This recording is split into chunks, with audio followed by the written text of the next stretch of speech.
Sa mundo ng tennis, aabante ang Filipina tennis star na si Alex Eala sa main draw ng 2025 Eastbourne Open. Yan ay makaraang matalo ang pambato mula Amerika sa qualifying round ng grass court tournament. Ang mga detalye sa report ni Matchpoint, Mili Borja.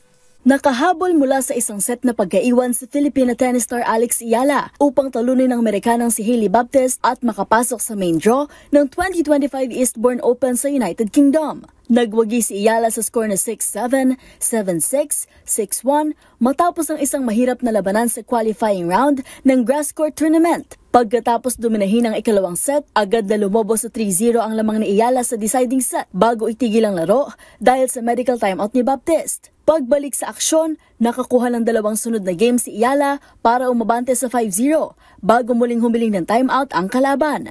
Nakaisa pang game si Baptiste pero tuluyang sinalyohan ni Eala ang panalo sa mabilis na final game. Bago ito, magugunitang dinomina ni Eala ang Turkish player na si Zeynep Zonmez sa first round ng qualifying with 6-1 and 6-3. Para sa MBC TV Network News, ito si Mili Borja ng DZRH TV, una sa Pilipinas, una sa Pilipino.